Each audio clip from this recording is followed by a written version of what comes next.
아주 중요한 구절들이 좀 있습니다. 요한복음 3장 16절도 그렇고요. 디모데후서 3장 16절도 그렇고, 제가 지금 바로 떠오르진 않지만 고린도후서 3장 16절도 중요했던 걸로 기억하고 있습니다. 지난주에 우리는 제가 그림을 그려가면서 설명을 드렸죠. 하나님을 지식이 아닌 삶으로 경험하며 만나야 된다라고 말했습니다. 그러면서 제가 보여드린 그림 중에 제일 아래쪽에 네 번째 단계, 하나님께서 우리에게 성경을 통해서 말씀하신다라고 했습니다. 성경과 기도와 교회와 상황 가운데 말씀하신다라고 말씀드렸습니다. 하나님의 온전하신 뜻이 담겨있는 책이 바로 이 성경입니다. 그리고 성 어거스틴의 그 간증처럼 우리가 할 일은 집어 읽는 것입니다. 오늘은 디모데후서 말씀을 통해서 그 성경 말씀에 대한 이야기를 한번 나눠보려고 합니다. 사도 바울은 예수님을 다메섹 도성에서 만나서 회심한 다음에 여러 번의 전도 여행을 떠납니다. 전도 여행을 떠나고 그러다 감옥에 갇혀서 마지막에 자기가 말년에 죽기 전에 자기의 영적인 아들과 같은 디모데에게 이 편지를 보내게 됩니다. 그게 바로 디모데후서 편지인 거죠. 그때 당시 디모데는 현재의 터키에 있는 에베소 교회를 맡아서 사역하고 있었습니다. 그러니까 터키 지역을 소아시아라고 불렀는데요. 거기에 7교회가 있었는데 그 중에 하나가 바로 에베소 교회라고 합니다. 디모데가 그곳에서 사역하고 있는데요. 그에게 보낸 바로 이 편지에서 사도 바울은 젊은 주의 종이 한 교회를 맡아서 사역할 때 만나게 될 여러 가지 상황들에 대한 조언을 해주고 있는 것입니다. 바로 이런 조언의 맥락에서 바울은 성경이 어떤 책인지 설명해주고 있는 것이죠. 14절에서 바울은 디모데에게 그러니까 오늘 본문 좀 앞선 절에서요, 14절에서 바울은 디모데에게 네가 배우고 확신한 일에 거하라고 말합니다. 배우고 확신한 일에 거하라고 말합니다. 목회를 위해서 필수적인 일이란, 목회를 위해 가장 도움이 되는 그 일이란 바로 자기가 배운 일, 그리고 확신한 일에 거하면서 흔들리지 않는 일이라고 말해주고 있는 겁니다. 그러고 나면 15절에서 디모데가 배우고 확신한 일이 무엇인지 구체적으로 설명해 주기 시작합니다. 거기서 바울은 이런 말을 합니다. 너는 성경을 어려서부터 알았나니. 그러니까 디모데에게 네가 어려서부터 성경을 알았는데 그 성경을 통해서 배우고 그 성경을 통해서 확신한 일을 가지고 흔들리지 말라라고 말하는 겁니다. 그러고 나면 우리가 오늘 읽은 16절 본문이 등장하는 겁니다. 성경이 무슨 책인지 16절에서 설명하고 있는 것이죠.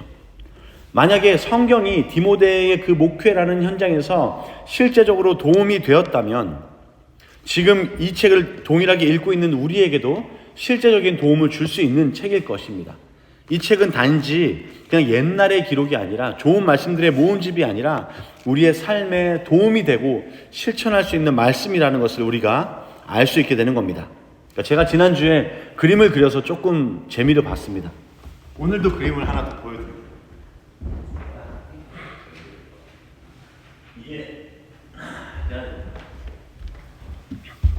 지난주에는 이제 어느 책에 있는 그림을 찍어서 보여드린 거고요. 이건 제가 직접 그린 겁니다. 그림 퀄리티가 확 떨어지는 게 보이죠? 이걸 이제 또 영어 회중에게 보여줘야 될 생각하니까 참으로 창피하게 그지 없는데, 잘 그렸죠? 새로 그려야 영어로 이제 써서 그려야 되겠죠? 하지만 이 오늘 설교 말씀에 핵심을 담아가지고 한 장으로 만평처럼 그려놓은 것이니까 제가 카톡창에 올려드릴게요. 그래서 어떤 영어 회중 보니까 사진도 찍고 카톡창에 올려드리기도 하는데, 이런 걸 통해서 설교 내용은 다 기억은 안 나겠지만 핵심은 우리가 머릿속에 가지고 가자, 이런 의미로 제가 좀 그려봤습니다. 한 20초 정도밖에 안 걸렸습니다. 가운데 성경 말씀입니다. 이 성경 말씀이 우리에게 어떤 의미인 것인지 3가지 정도로 요약을 해봤는데요. 제일 먼저 맨 위에 있는 것은 감동이라고 되어 있습니다. 그 그림이 좀 이해하기 어려운데요. 저 콧김을 내뱉는 콧구멍이고요. 콧김이 이렇게 내뱉는 그런 참 그죠? 뭔가 했죠.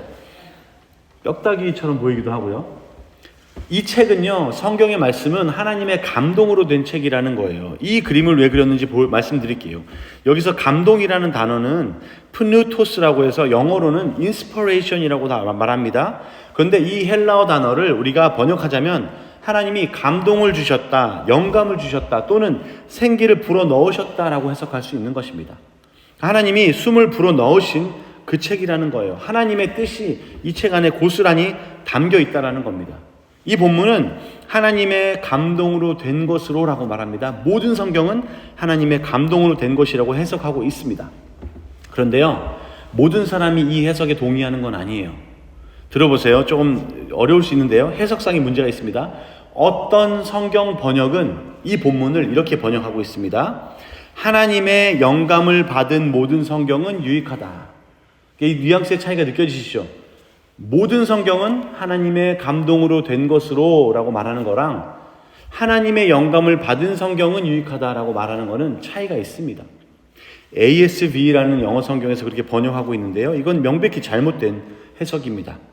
무슨 뜻이냐면, 이 해석대로 따르면 성경 안에는 영감받은 성경이 있고 영감받지 않은 성경이 있는데, 영감받은 성경은 우리한테 유익하다라고 말하는 겁니다. 성경의 권위를 우리가 높이고 유익한 것처럼 말하는 것 같지만, 사실은 그 안에서 성경을 나누어서 영감받지 않은 성경은 굳이 내 삶에 의미가 없는 것처럼 받아들이게 하고, 영감받은 부분은 내 삶에 의미가 있고 유익한 것처럼 설명한다라는 겁니다. 성경 안에서 버려야 될 부분이 있다라는 생각을 하게 만들죠. 이건 단지 우리가 성경을 어떻게 해석하느냐의 문제가 아닙니다. 문제는 우리가 실생활에서 바로 그 번역처럼 살아간다는 거예요. 잘못된 번역처럼 살아간다는 게 더 큰 문제입니다. 성경 안에서 본문들을 취사 선택해서 어떤 본문은 더 권위를 높이고, 이건 영감받은 부분이야, 하나님이 우리에게 진짜 말씀하시는 거야. 또 다른 부분은 이거는 영감받은 것 같지 않은데 라고 말하는 겁니다. 그때 결국 선택의 기준은 우리 인간이 되고 마는 것입니다. 지금은 그렇게 유명하지 않은데요, 상당히 그 신학계에 꽤 큰 센세이션했던 학회가 있습니다. 지저스 세미나라고요, 학회인데요, 그 사람들은 학자들이 모여가지고요, 한 수십 명이 모입니다. 학회에 모여가지고 뭘 하냐면, 사복음서에서 예수님이 했을 법한 말과 예수님은 하지 않았는데 후에 제자들이 추가한 것 같아 라고 하는 그 말들을 다 나눕니다. 그래서 어떻게 결정하냐면, 예를 들면 예수님이 나는 길이요 진리요 생명이다 라는 본문 말씀 했다고 봅시다. 그럼 이 절에 대해서 회원들 나와서 투표하십시오. 예수님이 한 것 같다 라고 생각하시면 여기 빨간 콩을 여기다 넣으십시오. 예수님이 한 것 같지는 않아 라고 생각하시면 중간에 까만 콩을 넣으십시오. 이거는 명백히 제자들이 나중에 지어낸 말이야 라고 생각하면 저기 흰 콩을 넣으십시오. 이렇게 해서 그 콩인지 그거의 개수를 세가지고 이 본문에 신뢰성을 결정하는 그런 세미나가 있었습니다. 되게 웃긴 얘기 같지만 학계에서는 굉장히 센세이셔널했고 의외로 영향력이 꽤 컸던 세미나입니다. 그런데 그 사람들이 행동하는 것들은 우리가 어리석게 생각하면서 이 성경 본문 안에서 이건 내 말씀이야, 이건 내 말씀이 아니야 라고 취사 선택하고 있는 어리석은 행동이 우리한테도 동일하게 존재한다라는 겁니다. 이건 단순히 예수 세미나라고 말하는 그 학회만의 문제가 아니라 우리 인간의 본성의 일반적인 문제라는 겁니다. 그러나 우리는 이 본문을 그렇게 해석하거나 그렇게 살아내서는 안 됩니다. 우리가 따라야 할 해석은 모든 성경은 하나님의 감동으로 되었으니 따라서 유익하다라고 해석해야 하는 것입니다. 이렇게 성경을 읽기 시작하면 우리의 자세가 달라질 겁니다. 우리는 모든 성경 앞에서 겸손히 무릎 꿇어야 하며 모든 성경이 하나님의 영감으로 주어졌음을 인정해야 합니다. 우리에게 바로 이런 겸손한 자세가 있을 때에 성경을 바로 읽을 수 있다는 겁니다. 내 삶에서 인정하고 싶지 않은 본문을 치워버리는 것은 너무나 쉽습니다.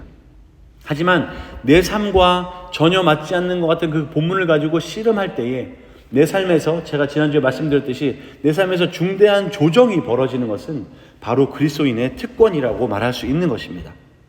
내 삶과 성경이 다른 말을 하고 있을 때 우리는 겸손히 이 성경 말씀 앞에 무릎을 꿇을 수 있습니다. 하나님의 영감으로 됐다라는 말씀은요, 이런 표현입니다. 하나님이 감동을 했다는 말은 이 책은 기본적으로 하나님이 쓰신 말씀이라는 겁니다. 하지만 또한 이 책은 인간 저자를 사용하셔서 하나님이 쓰신 책입니다. 약 1600년에 걸쳐서 40명의 다양한 배경을 가진 저자들이 이 책을 기록했습니다. 그래서 우리는 이 책을 읽으면서 그들의 인간적인 특성도 읽어낼 수 있습니다. 바울 서신을 보면요, 그만큼 현학적이고 철학적인 책이 없습니다. 구조적이고 조직적이고 딱딱딱 체계적이죠. 베드로 서신을 읽으면 그의 투박하지만 직설적이고 강력한 선포를 읽어낼 수 있습니다. 그 수많은 시편 중에서요, 솔로몬이 쓴 시편은 이건 솔로몬이 썼구나 싶어요. 왜냐하면 잠언이랑 말투가 거의 비슷하기 때문입니다. 그리고 이건 생명의 삶 성경 공부를 하면서 저희 그 학생이라고 하나요? 그 수업에서 저희가 찾아 발견한 내용인데요. 사도행전을 읽으시면요, 그 안에서 베드로와 바울 사이에 그 미묘한 긴장 관계를 우리가 읽을 수 있습니다. 이거는 하나님의 사람들이 어떻게 저런 미묘한 갈등을 가질 수 있지라고 생각하실 게 아니라 사람 가운데 있는 그 인간적인 저자의 특성을 아주 잘 살린 거라고 보시면 됩니다. 또한 요한복음도 마찬가지예요. 요한복음 읽으시면 요한이 이거 은근히 베드로를 견제하네, 이런 느낌을 읽으실 수 있습니다. 그게 바로 요한이라는 인간적인 특성을 살려냈기 때문에 이 책이 하나님의 영감이면서 동시에 사람의 저작인 것입니다. 하지만 하나님의 영감이라는 것은 이 성경 말씀이 기록되던 그 당시에만 작동하신 것이 아니라 2000년 동안 이 말씀이 옮겨지고 옮겨지면서도 그 원본과 거의 차이가 없이 옮겨질 수 있도록 하나님이 보존하신 그 전달의 과정에도 하나님의 영감이 역사했다라는 것을 우리가 알아야 된다는 겁니다. 바로 이것이 하나님의 영감으로 된 책이라는 말의 뜻입니다. 모든 성경은 하나님의 감동으로, 모든 성경은 하나님의 영감으로 된 것입니다. 바로 이 첫 번째 포인트에서 우리는 모든 말씀을 하나님의 온전한 계시로 받아야 한다는 것을 배우게 됩니다. 앞서 말씀드렸지만 성경 중에 일부만 골라서 내 입맛에 맞게 선택하고 적용하려는 태도는 모든 성경을 영감받은 책으로 대하는 태도가 아닙니다.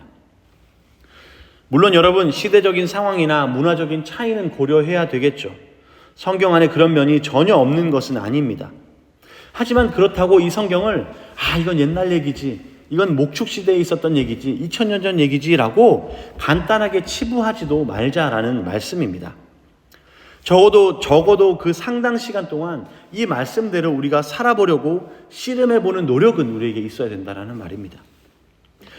한국 교회에 되게 유명했던 책, 강타했던 책 중에 하나가 있는데요. 제가 요즘에 읽고 있는 책이긴 한데 성경 말씀대로 살아본 1년이라는 책입니다. 미국 저자인데요. A.J. 제이콥스라는 사람이 The Year of Living Biblically 라고 했는데요. As literally as possible. 최대한 문자 그대로 살아보려고 살아본 1년이라고 해서 이 책대로 한번 살아보려고 노력했습니다. 그 사람은 철저한 불가지론자였어요. 하나님이 있을 수도 있고 없을 수도 있지만 나는 그냥 모르겠다라는 정도였습니다. 성경의 불합리성을 밝히기 위해서 이 책대로 한번 실천해 보려고 노력했던 사람이에요. 1년 동안.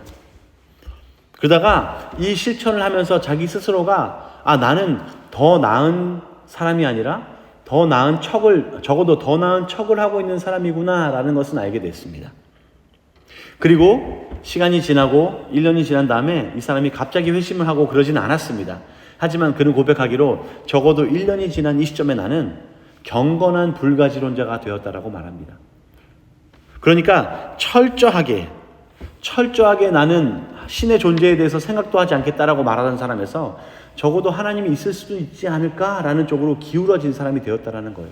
이 1년간의 그의 실천이 그의 삶을 그 정도로 바꿔놓았다라는 겁니다. 그는 구약이 나온 말씀들을요, 있는 그대로 실천해 보려고 노력했어요. 예 중에 하나가 뭐가 있냐면요, 그 다른 두 실을 섞어 짜서 만든 옷을 입지 말라고 구약에 나오거든요.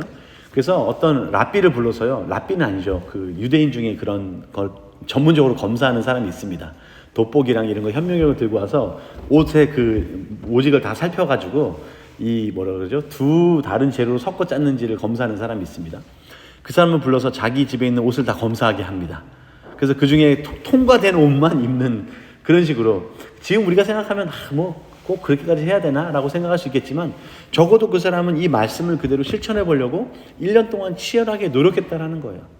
그러다 보니까 그 실천이 결국 그 사람의 됨됨이를, 하나님을 향한 그의 방향성을 조금씩 바꿔놓게 되는 것을 그는 경험했다라는 겁니다. 그 옷을 검사하는 분의 전화번호도 적혀 있는데 제가 그걸 드리진 않겠습니다. 그게 우리의 포인트가 아니에요. 적어도 이 성경 말씀을 내가 좀 불편하게 느끼더라도 한번 실천해 보려고 노력하는 것이 우리에게 필요하다라는 것이죠. 하나님의 모든 말씀은 영감받았다라고 우리가 주장한다면 적어도 이 모든 말씀을 그대로 받고 말씀 안에 무릎 꿇고 노력해 보려는 노력이 우리에게 있기를 바랍니다. 둘째로는요, 이 성경책은 실천하기 위한 책입니다. 실천이라 그러면 뭐 발도 그릴 수 있고 손도 그릴 수 있겠지만 손을 그렸습니다. 이 말씀은 그대로 실천하기 위한 책입니다. 자, 본문을 보면 바울은 이 책이 교훈과 책망과 바르게 함과 의로 교육하기에 유익하다고 말합니다. 그런데요, 첫 번째 이 네 가지에 유익하다고 말하는데 그 중에 첫 번째 두 개는 교훈과 책망입니다. 이 둘은요, 교리적인 걸 말하고 있어요. 배우고 가르치는 부분입니다. 두 번째는 바르게 함과 의로 교육하기에 유익하다는 말은 실천적인 면을 말해주고 있습니다. 먼저 이 성경은 가르치고 교훈적인 부분이 분명히 우리에게 있습니다. 교훈은 지혜의 가르침을 말하고요. 예수님께서 이 땅에 계셨을 때도 예수님은 지혜롭게 사람들을 가르치셨습니다. 이 성경을 읽어나감에 있어서 우리가 공부하는 것은 반드시 필요합니다. 여기서 또 제가 아마 15번째로 광고를 드리는 건데요. 생명의 삶 공부가 가을부터 진행될 예정으로 저 혼자 기도하고 있습니다. 동일한 마음을 주시기를. 생명의 삶을 지금 영어 회중에서 진행을 하고 있는데요. 그 베스 마솔라라고요. 킴슨 마솔라의 어머니입니다. 나이는 한어 회중보다는 조금 어린 그런 자매님이신데 가톨릭에서 평생을 자라셨어요. 그런데 정말 놀라운 건 뭔지 아세요? 성경을 읽어본 적이 없으세요. 가톨릭 다니는 사람들 그렇게 성경을 많이 강조하지 않으시는 것 같아요. 그래서 제가 NIV 성경을 처음으로 선물을 사드렸습니다. 성경을 읽어나가면서 지금 생명의 삶 성경 공부를 하고 있는데 첫 주, 둘째 주는 아주 가관이었어요. 빌립보서 3장 3절을 피십시다 그러면요, 하루 종일 걸려요. 한 2, 3분 걸린 것 같아요. 그래서 어떻게 했냐면 제가 페이지 번호를 불러드렸어요. 몇 쪽을 찾아보세요. 그러면 그때서 찾고 그랬습니다. 근데 지금 이제 한 6주 정도 지났거든요. 지금 진도가 굉장히 빠릅니다. 제가 어디를 찾아보세요 그러면 바로 찾고 기다리고 있습니다. 제가 기다릴 필요가 없어요. 그 정도로 이 성경 말씀을 사모하고 읽어나가고 어느 본문이 어디에 있는지를 찾아내려고 노력하는 사람이 있다는 거예요. 성경 말씀은 공부하기 위한 겁니다. 벌써 그렇게 하다 보니까 성경 공부의 대화의 깊이가 달라지는 겁니다. 제가 나누는 그 성경적인 배경 설명을 예전만큼 깊게 하지 않아도 다 이해가 되는 거예요. 뭔가 서로 공감대가 형성되고 성경 공부의 내용이 굉장히 높아지는 것을 우리가 느끼고 있습니다. 성경은 가르침이기 때문에 기본적으로 우리는 이것을 공부해야 합니다. 둘째로 책망하기에 유익하다라고 말하는데요. 이 책망한다라는 말은 문자 그대로 해석하면 유죄 판결을 뜻합니다. 법정에서 너 유죄라고 말하는 그 유죄 판결을 뜻합니다. 교회의 덕을 해치는 이단적인 교리나 행위들을 잘못된 것이라고 판결 내리는 것을 말합니다. 우리는 말씀에만 근거해서 그런 잘잘못을 판단하고 판결을 내릴 수 있어야 합니다. 만약에 어떤 교회가 목사나 당회의 기분이나 경험이나 감정에 사로잡혀서 모든 결정을 내린다라면 어찌 그 교회가 바로 설 수 있겠습니까? 그 교회가 내리는 판결을 어떻게 사람들이 신뢰할 수 있겠습니까? 하지만 오직 성경만이 우리 행동의 잘못에 유죄의 판결을 내릴 수 있고 책망할 수 있고 바로잡을 수 있습니다. 그렇기 때문에 우리가 개인적으로 성경을 읽을 때에도 여러분 그냥 좋은 말씀 묵상하고 은혜 받고 끝난다 이게 아니라 이 말씀과 내 삶을 계속해서 대조해보는 연습을 하셔야 돼요. 그래서 이 말씀이 내 삶에 유죄 판결을 내리고 있는지를 날마다 물어보셔야 됩니다. 내 삶에 이 말씀이 유죄 판결을 내리고 있지 않다면 둘 중에 하나겠죠. 하나님의 완전한 흠없는 삶을 살고 있거나 아니면 우리의 양심이 화인 맞았거나 두 개 중에 하나일 것입니다. 이 책이 우리를 가르치고 책망하기 때문에 우리를 바르게 하는 데 유익한 것입니다. 마지막으로 의로 교육한다라는 이 말은 훈육한다라는 말입니다. 훈육은 하나님의 공의와 올바른 기준으로 우리를 가르친다라는 말이죠. 여러분, 아이를 훈육하는 데 있어서 여러 가지 말들과 방법론이 다양하겠지만 누구도 부인 못하는 제1원칙은 아마도 일관성일 것입니다. 잘된 집의 자식들을 보면 그 부모들이 언제나 일관적으로 교육을 했다는 것을 볼 수 있습니다. 부모가 아이의 행동에 한 번은 그냥 허허 웃고 넘어가고 다음번에는 갑자기 분노하고 화내면 그것은 올바른 훈육이 될 수 없습니다. 다행히도 우리가 갖고 있는 이 성경은 그 기준이 임의대로, 시간대로, 유행대로 바뀌지 않습니다. 하나님의 옳고 그름은 상황에 따라서 바뀌는 것이 아닙니다. 그렇기 때문에 이렇게 일관된 기준으로 우리를 교육하고 훈육하기에 적당한 올바른 유익한 책이 되는 것입니다. 성경 말씀은 바로 이렇게 실천하는 책입니다. 이 실천한다라는 포인트는 우리가 하나님의 말씀을 통해서 배우고 내 삶을 바로잡는 기회로 삼아야 한다라고 말해줍니다. 우리는 성경을 읽을 때 무언가 배울 수 있어야 합니다. 실천할 수 있어야 합니다. 제가 자주 드는 비유 중에요. 그런 비유가 있는데 성경 말씀을 펼치시고요. 손바닥을 펴서 이렇게 한번 슬슬 문질러 보라고 말해요. 그러면 뭔가 튀어나온 게 느껴지시냐고 물어보는데요. 튀어나온 게 없죠, 당연히. 매끈한 책이니까요. 근데 비유적으로 말씀드리는 거예요. 이렇게 슬슬 만져봤을 때, 이 말씀이 내 삶의 바더가 된다. 이 본문 말씀은 나한테 좀 거리낌이 된다라는 부분이 있을 겁니다. 마치 뭔가 튀어나온 것을 손바닥으로 만지듯이 걸리는 게 있을 겁니다. 그때 우리가 해야 될 일은 뭐냐면 그 부분을 계속 파는 거예요. 그 걸리적거리는 부분을 계속 파는 겁니다. 이해 안 된다라고 받아들이기 쉽다라고 그냥 지나쳐 보지 마시고 파보는 겁니다. 책을 읽어보시고 성경의 다른 것도 뒤져보시고 목사에게 물어보시고 주변 사람들에게 물어보고 그런 자세가 우리에게 바로 필요한 것입니다. 그렇게 파고 고민하고 실천하려고 노력해본 사람의 1년과 그냥 다 부드럽네 하고 넘어가는 사람의 1년은 엄청난 차이가 있을 것입니다. 사도행전에서 바울은 이렇게 말합니다. 베레아 사람은 데살로니가에 있는 사람보다 더 신사적이어서 간절한 마음으로 말씀을 받고 이것이 그러한가 하여 날마다 성경을 상고함으로, 이것이 그러한가 하여 상고한다라는 게 바로 이겁니다. 이 말씀이 진짜 그런가? 이 말씀이 진짜로 그런 뜻인가? 라고 상고한다라는 겁니다. 우리는 이 말씀을 가지고 끊임없이 우리 삶을 점검하고 이 책으로부터 책망받고 바르게 되고 의로 교육받아야 합니다. 성경은 실천하는 책입니다. 우리 삶을 바꾸는 책이어야 합니다. 마지막으로 이 책은요, 하나님의 사람을 온전케 하는 책입니다. 이 그림이 조금 이해가 되실지 모르겠지만 그 스포츠 게임이나 우리가 하는 그 인터넷 게임을 보면 이런 다이아몬드 그림을 그려놓고요, 한 사람의 능력치를 평가합니다. 그래서 위로 올라가는 능력치는 지성이다, 왼쪽으로 올라가는 것은 힘이다, 이쪽으로 내려가는 것은 지략이다, 이쪽으로는 관계의 힘이다, 해가지고 이게 완전한 다이아몬드를 그릴 때 그 사람은 완전한 능력을 가졌다라고 이렇게 표현하는 그런 그림이거든요. 근데 하나님의 사람을 온전케 한다라 그랬을 때 우리는 이 그림을 이해하는 경우가 많습니다. 그러니까 오해하셔야 되는 게 이 그림을 가지고 나중에 설명하시면 안 됩니다.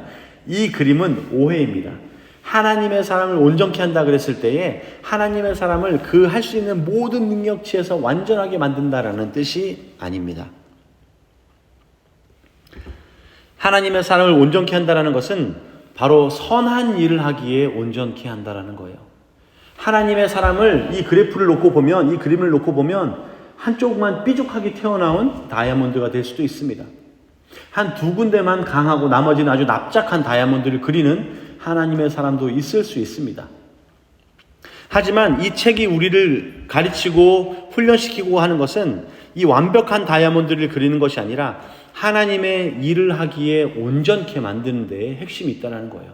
그래서 어떤 사람은 봉사에 하나님의 일을 하는데 온전한 사람이 있습니다. 근데 그 사람은 성격이 좀 그렇던데요. 그 사람은 관계 맺는 게 좀 그렇던데요. 성경은 상관없다고 말해요. 물론 완벽한 다이아몬드가 그려지면 너무나 좋겠지만 이 책이 우리를 훈련시키고 만들어가고자 하는 것은 하나님의 일을 하기에 적합하고 온전하면 된다라는 거예요. perfect라고 영어로 해석되어 있긴 하지만 완벽하고 흠없다라는 뜻은 아닙니다. 성경을 읽어보시면요, 흠 있는 사람들의 이야기입니다. 흠 있는 사람들의 이야기이지만 동시에 하나님의 일을 이루어가는 사람들의 이야기입니다. 제가 자주 찾아내기를 좋아하는 이야기 중에 아브라함이 얼마나 많은 실수를 저질렀습니까? 자기 아내를 누이라고 속인 이야기. 그리고 그 나쁜 습관이 그 아들에게도 이어졌습니다.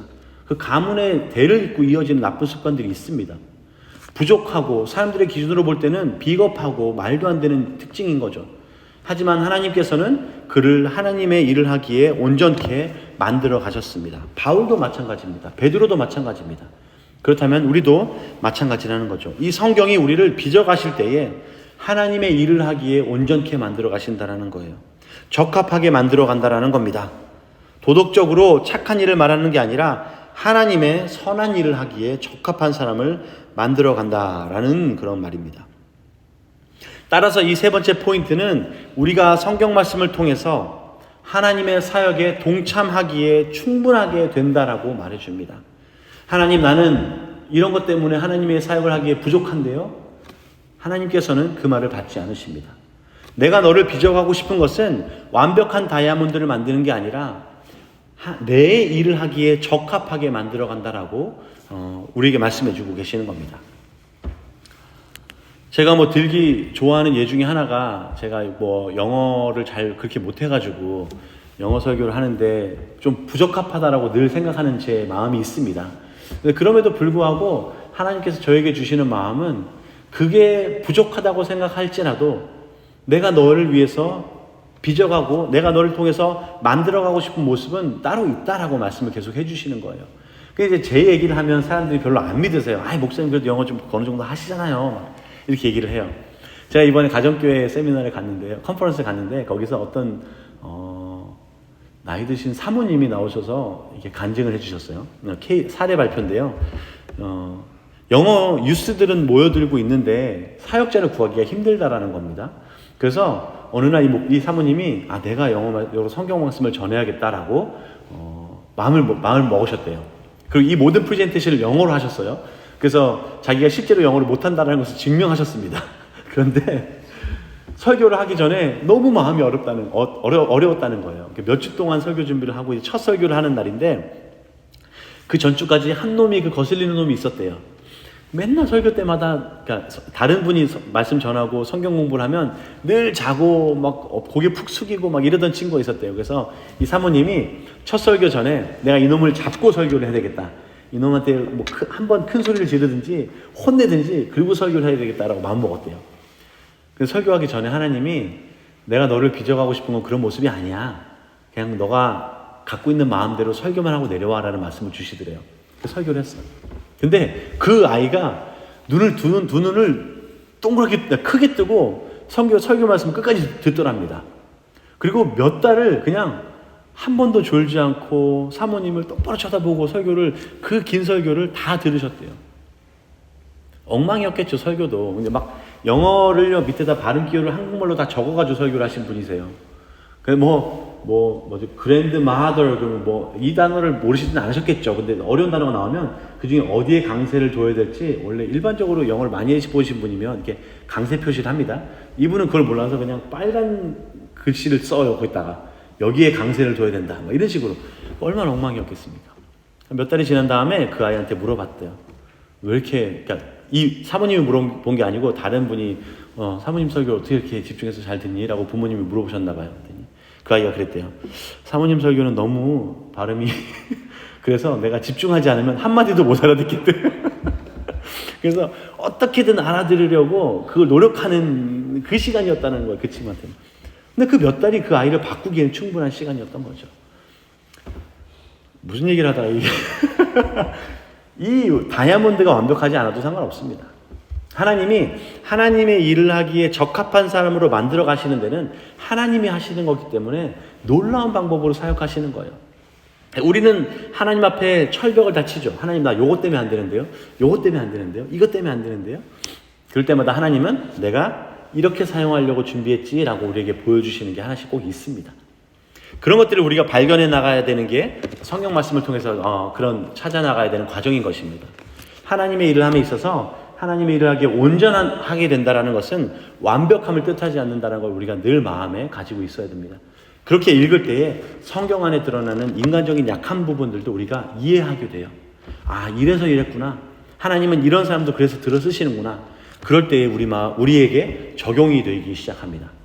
자, 성경 말씀은 하나님의 감동으로 된 것입니다. 모든 말씀이 하나님의 감동으로 되었기 때문에 우리가 그 앞에 무릎 꿇고 순종할 수 있어야 됩니다. 하나님의 말씀은 실천하기 위한 책입니다. 우리가 그냥 듣고 좋은 말씀이다 덮어, 그게 아니라 내가 나가서 실천해보고 내 삶에서 그렇지 않은 부분을 고치기 위한 책인 것입니다. 마지막으로 이 책은 우리를 하나님의 일을 하기에 온전하게 만드는 책이라는 것을 기억하고 날마다 묵상하고 상고하고 적용하는 우리의 하루하루 되기를 기도합니다. 같이 기도하겠습니다. 하나님, 우리에게 하나님의 말씀을 이 책이라